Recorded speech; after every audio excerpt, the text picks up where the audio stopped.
Hi everyone! It's been a while since my last event. So this year, ito yung first event ko, which is PhilHealth Yakap Caravan dito sa Makati. Welcome back, Makati! Na-miss kita!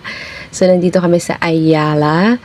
And this is actually 8th floor lang naman. Tapos ayan, nagsiset up muna. Napaaga kami ng dating. So ayan, yan yung place namin later. So more on sa ano po kami, sa first patient encounter. Ayan.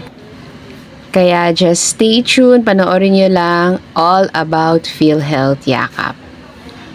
It's na pwede namin provide in terms sa ating sa ating pag-hospital. Ano ba ang pwede namin bigay sa inyo?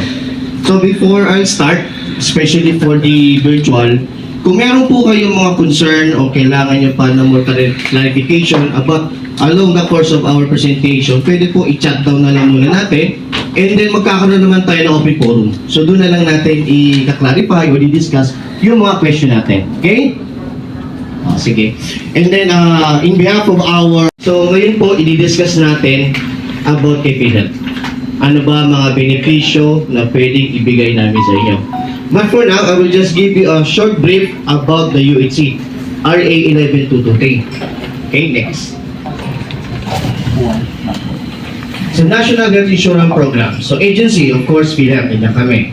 And then, mandate po kasi sa amin lahat ng mga Pilipino all over the world dapat included o dapat member ni PhilHealth. Mapadual citizen ka man o living abroad ka, kailangan ka maging member ni PhilHealth. Na nabibigay sa amin ng ganito documents, kaso po fake. Meron po. Kasi nakikipag-transact sila through Facebook, through social media, dun po. Kaya I strongly suggest na kung magre-request kayo yan, mag-fill out kayo o magpapamember kayo kay PhilHealth, dapat po sa amin. Kasi meron po talagang ganyan na nangyari. Ewan ko, yun, kinatamad pumunta sa PhilHealth, nagpapagtrasak, may kabayad sila, din sinasabit po nila yung ganyan, pero upon checking our system, invalid po. So, hindi po talaga sila naka-register. Okay? And then, the importance po, member data record, makikita niyo po dyan kapag kayo ay na-update na ng bago nyo company. Kasi na ang information po na makikita natin sa member data record, yung full name niyo, yung information about the member, and information about the employer. Kaya dito pala malalaman nyo kung current niyo isin-update na kayo o hindi. And then of course, yung mga dependent natin. Nandiyan dyan po nakalista. Makikita nyo dyan, kung hindi pa naka-add, i-add po natin. Later, i-discuss ko po kung sino po mga pwede din natin gawing dependent. Okay, next. So, legal dependence. So, in terms po sa mga legal dependence natin, meron po tayong specific at meron po tayong mga requirements dyan. For example, single. Sa single po, wala po kayo pwedeng gawin dependent. Parent po, pwede kapag 16 above. Pero we strongly suggest, dahil nga meron na tayong Senior Expanded Act, na lahat po ng mga senior, 16 above, na may bayad o kulang, pwede po sila maging member ni PhilHealth. Kailangan lang po nila magparehistro sa nearest PhilHealth office. So sa single po, hindi po pwede ang kapatid, pamangkin, o relatives. Kasi po meron po tayong certain documents na kailangan. For example, pag may asawa po tayo, legal wife po. Okay? Legal. So kailangan po natin ng marriage certificate sa batas po yan. Okay? And then ngayon po, 2026 na tayo, wala pa rin po kasing amended or wala pa pong update sa amin kung mag-increase kami o pababa. For now, 5% pa din po na monthly basic salary natin ang dinideduct sa atin. Okay? So 5% po ng monthly basic salary ngayon 2026. And indirect, of course, dahil nga, subsidies ng ating national government, so depende na yan sa GEA. Okay? Next. PhilHealth benefits. Alam ko gusto nyo itong gusto nyo itong malaman. Pero I doubt kung gusto nyo gamitin. Pero meron tayong isa na benepisyo na binibigay ng PhilHealth na dapat nating gamitin. May sakit naman o wala, kailangan yan. Kasi nandito tayo nga sa preventive side, which is will be discussed by Miss Anna. Kaya lang po nagpo-focus si PhilHealth ngayon kasi ayaw naman talaga natin magkasakit. At lagi reklamo natin, nagagamit na si PhilHealth kapag nagkasakit, may operasyon. So, why wait? Ito na, si PhilHealth Yakap. Okay? So yan, itatakal niya mamaya, ano ba mga benepisyo naman na nakapaload sa PhilHealth Yakap. Okay? Next. Ito po yung mga sample ng mga inpatient benefits natin. Inpatient benefits, ito po yung ma-admit ka at least 24 hours and above. So dyan po napapala po ng inpatient. So, bawat sakit po may karampatan ng halaga yan. For example, dengue, dati 10,000. Ngayon po, nag-adjust ng 30 to 50 and then naging 19,500. Kasi chinecheck po ni PhilHealth kung tugma pa ba o tama pa ba yung amount na yan sa kasalukuyan ngayon. Kasi alam naman natin lahat nagtaasan. Kasi PhilHealth, siyempre, sumasabay din yan. Kaya ngayon, meron kaming up 50% na yan, increase. So, lahat po ng mga sakit ngayon, nag-increase tayo. Okay? So, may specific amount na po yan. Kaya tingin mo niya list natin, dati 32, ngayon 90,000 mo na. Diba? Talagang ina-adjust po yung PhilHealth, pinag-aaralan po. Okay? So, ito po yung ano natin sa inpatient benefits. Next.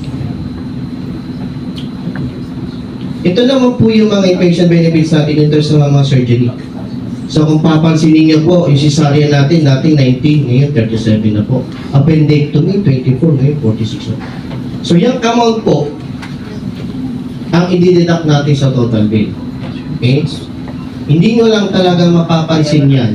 Dahil nga meron tayong karapatan kung saan tayo pwede magpa-admit, yun lang. Kasi alam naman natin, na depende pa rin kung saan magpapamit kung magkano ang gagastusin ninyo. Okay? Siyempre, yung nandiyan yung Makati, Medical City. Alam naman natin, world class na yan. Services niyan. Kaso, pati ang amount yan, world class din. Yung mga patient, mostly, monthly, papa-admit. So, kapag na-exhaust mo na yung 45, wala na po si PhilHealth doon. Hindi na po cover ni PhilHealth yan. Pero tinanggal na po. Ayoko man sabihin, hindi na po ako may natin. Kung wala na kayong isipin, kung umabot kayo ng 46 and above, covered na yan ni PhilHealth. And i-add ko pa rin din dito, yung ano natin, yung lifting din po ng single period confinement. I think, though, sino ba dito yung nakaabot ng Medicare time? Siyempre, walang amin. Yung Medicare kasi, PhilHealth that dito, when it comes to curative aspect of health, mostly yun yung napoprovide sa atin. Pero, kailangan din mabago kasi yung yakap, andi dito tayo for the primary care. Mas malaki kasi yung dinidispense ni PhilHealth dun sa mga benefit na complications na operations. So, kailangan mag-focus din laboratory. So, kung kailangan ng pasyente ng yung mga X-ray, ECG, so, i-recommend ni doctor o i-refer niya. Pero hindi dito yung sasabihin ng patient na, Doc, pwede po bang lahat yan? No? Kumbaga, choice mo lang.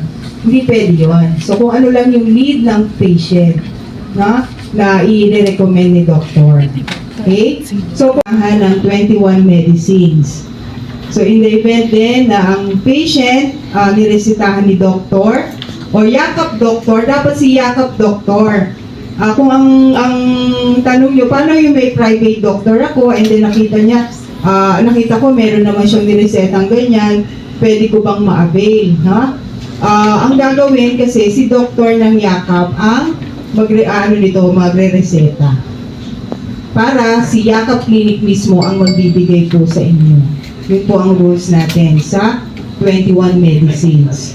So, mostly mga seniors natin na iba nagtitake na nito na yung mga simvastatin, mga maintenance drugs. So, kung meron pong included po yung mga gamot na yan, pa-check up kay Yakap Clinic with the Yakap doctors. And then, kung niresetahan yan, sila po mismo ang magpo-provide.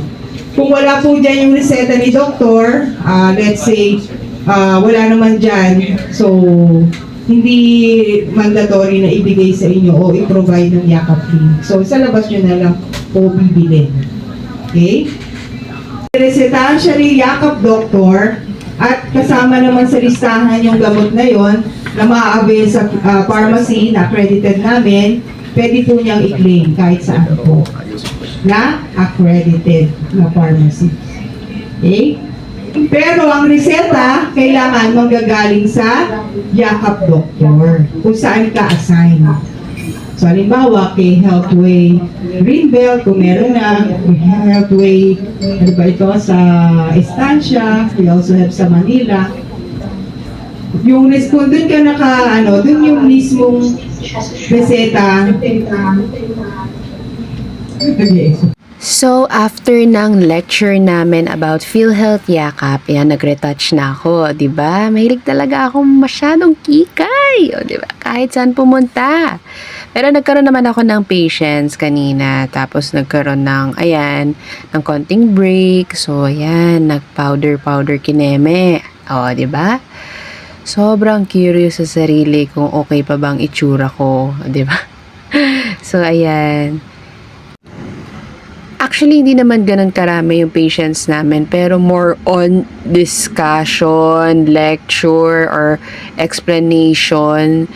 No, more on salita talaga, communication skill talaga gamit na gamit dito sa mga pasyente na encounter ko. Of course, hindi ko na siya video kasi wala naman mag-video, diba?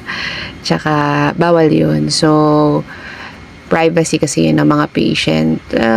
More on nag-vital signs lang ako, nag-temp, blood pressure, pulse rate, tas yan, in-interview ko sila regarding sa history nila, ganun lang naman. And ayan, magastos, nag-grab pa uwi, napaka-arte, gusto naka-aircon, pwede naman po mag-joyride, 'di ba? Pero hindi nag-joyride. At naisipan pang bumili na naman ng panibagong charm from Chat Time. Nakita ko lang naman sa Instagram feed. Tapos ayan, nagbakasakali lang ako kasi nakadaan ako sa Chat Time. And ayan na nga, nakabili na nga ako, OMG! And isa to sa mga gusto kong collection, yung nakuha ko. Si Boba! Yan, happy yan siya, o diba? I always reward myself pag na-feel ko na napagod ako. I want to make myself happy. So, ayan! Ayun, gusto ko yung makuha yung may maliit na bag. Ang cute!